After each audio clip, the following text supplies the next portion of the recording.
Fala, amantes da história do 7º ano do Colégio Militar de Curitiba, sejam todos muito bem-vindos à nossa aula número 25. E nessa aula nós vamos falar sobre os precursores das reformas protestantes, as principais causas dessas reformas. Pois bem, costumamos utilizar a palavra reforma para designar a renovação ou modificação de algo que está velho, superado, desgastado, de modo que nos volte a servir de maneira adequada. Podemos reformar, por exemplo, uma roupa, uma casa, um carro. Com frequência também ouvimos falar em reforma política, reforma jurídica, reforma ministerial e por aí vai. Nesses casos, se promovem transformações nas instituições da sociedade, visando melhorar o seu funcionamento ou adequá-las às novas necessidades. Pode-se entender assim que a palavra reforma se aplica bem às propostas de mudanças na Igreja Católica, defendidas por membros da própria Igreja no início da Idade Moderna. Eles achavam necessário mudar os costumes da instituição e o comportamento do clero, visto que eles estavam cada vez mais distantes da mensagem de Cristo. O movimento reformista resultou na reforma protestante, que deu origem a diversas novas igrejas, quebrando a unidade religiosa cristã no Ocidente. Vimos que alguns fatores então contribuíram para uma insatisfação quase que generalizada da sociedade da Baixa Idade Média. O rei e os nobres estavam insatisfeitos porque a Igreja Católica era uma das maiores proprietárias de terra da Europa, e após a centralização monárquica e a formação dos reinos europeus, o Papa continuou a arrecadar muitos impostos dos feudos da Igreja e de todos os demais cristãos. Além de excessivos, esses tributos eram recolhidos pelos padres e transferidos para Roma, não deixando nada para os reis ou nobres locais. A burguesia também estava descontente com alguns preceitos da igreja, contrários ao lucro, como por exemplo o preceito do justo preço.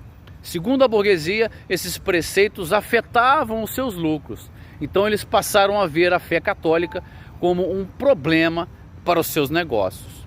Havia também um outro fator de caráter moral, o desregramento moral que predominava em parte da hierarquia eclesiástica, aumentou a descrença da população com relação à igreja e os seus representantes. Apesar de existirem muitas ordens religiosas e parte do clero secular que ainda mantiveram uma conduta austera, mantendo os seus votos cristãos de acordo com os mandamentos da igreja, observando os ensinamentos e os mandamentos de Cristo, uma parcela do clero se desencaminhou. Cargos eclesiásticos eram vendidos para pessoas sem nenhum preparo. O alto clero exercia seus cargos por pura ambição política. Uma das práticas católicas mais criticadas pelos reformistas era a chamada venda de indulgências. A fim de manter o seu luxo e as suas riquezas, muitos membros da Igreja Católica prometiam aos seus fiéis o perdão de seus pecados em troca de dinheiro, ou seja, era a venda de um lugar no céu, a venda da salvação. Também era alvo das críticas dos reformistas o comércio de supostas relíquias relacionadas à vida de Jesus ou dos santos. Isso era chamado de simonia. Dessa maneira, a gente sabe que a denúncia sobre comportamentos inadequados da igreja já acontecia desde a Baixa Idade Média. Seus autores pretendiam conter os abusos da Igreja Católica e torná-la mais próxima dos fiéis. Destacam-se dessa maneira, entre esses precursores da Reforma Protestante, o inglês John Wycliffe, professor da Universidade Inglesa de Oxford, e John Huss, professor da Universidade de Praga. Estamos aqui ainda falando dos anos 1300, é Baixa Idade Média ainda. John Wycliffe, em seus tratados, ele condenou a venda de indulgências e defendeu a formação de uma igreja nacional em oposição ao poder universal de Roma, de onde o Papa controlava todas as ações do clero de toda a Europa. Afinal de contas, o termo católico significa universal. John Wycliffe também insistiu na autoridade suprema das Sagradas Escrituras, destacando que a opinião da Igreja e o de seu clero não substituía a leitura da Bíblia. John Huss retomou essas propostas e, em sua crítica à Igreja de Roma, ressaltou que ninguém poderia representar Cristo ou São Pedro se não os imitasse em seus costumes. Seus seguidores foram chamados de hussitas.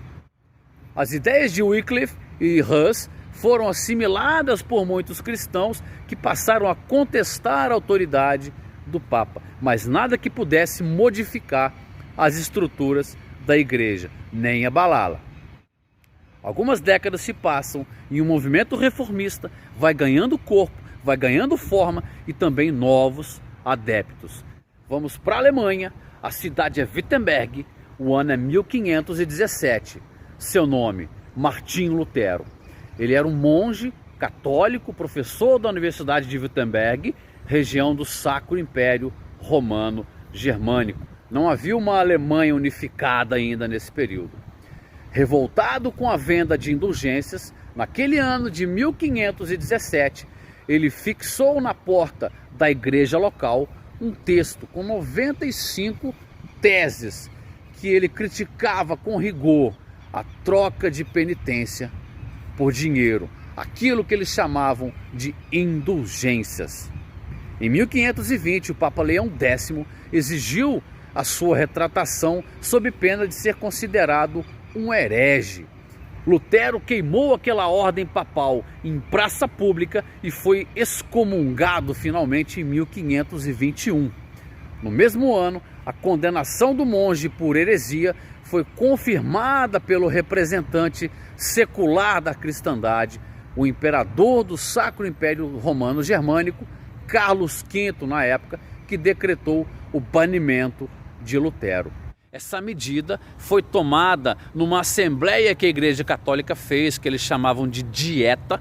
Essa dieta aconteceu na cidade de Worms, então por isso ela é chamada Dieta de Worms. Essa dieta de Worms foi a responsável pela excomunhão e o banimento de Martinho Lutero. Mas as ideias de Lutero, porém, espalham-se rapidamente por toda a Alemanha, porque havia um clima de descontentamento geral em relação às atitudes da igreja. Nobres e camponeses apoiaram Martinho Lutero. Os nobres ambicionavam se apoderar das terras da igreja e ampliar os seus poderes, porque estavam abalados com a decadência feudal. Os lavradores desejavam escapar das obrigações feudais, entre elas o pagamento do dízimo à igreja. O imperador do Sacro Império Romano Germânico se manteve inquieto com a evolução reformista. Julgava que o luteranismo poderia fortalecer setores da nobreza que se opunham ao poder imperial. Depois de muitos confrontos entre as tropas imperiais e os partidários da reforma religiosa, liderados por parte da nobreza, Carlos V convocou uma nova dieta, uma nova assembleia em 1529, realizada na cidade de Spira. Nessa nova assembleia, o imperador tentou fazer valer a sua autoridade de imperador e determinou a submissão dos luteranos, que protestaram contra essa decisão imperial, e por isso eles passaram a ser chamados de protestantes. Uma nova dieta ainda, uma nova assembleia foi realizada em 1530 em Augsburgo, numa tentativa de conciliar as posições de reformistas e católicos. Esse objetivo, no entanto, não foi alcançado e os conflitos entre os protestantes e as forças imperiais acabaram prosseguindo. Somente em 1555, um acordo foi assinado na mesma localidade entre o imperador católico e os nobres protestantes. Esse acordo foi a chamada Paz de Augsburgo. A partir de então, os príncipes alemães, porque a Alemanha não era um reino unificado e sim um conjunto de principados, puderam escolher a religião que desejavam em suas terras, confirmando o triunfo do luteranismo nos territórios do Sacro Império Romano Germânico. Essa foi então a reforma promovida por Martinho Lutero na Alemanha e por isso ela é chamada de Reforma Luterana. Mas será que houve reformas apenas na Alemanha? Será que houve apenas a reforma luterana? Será que em outros países da Europa também houve reformas? Será que a Igreja Católica ficou muito contente com essa afronta? Será que o clero católico aceitou a sua crença ser desafiada por esses reformistas? Você quer saber?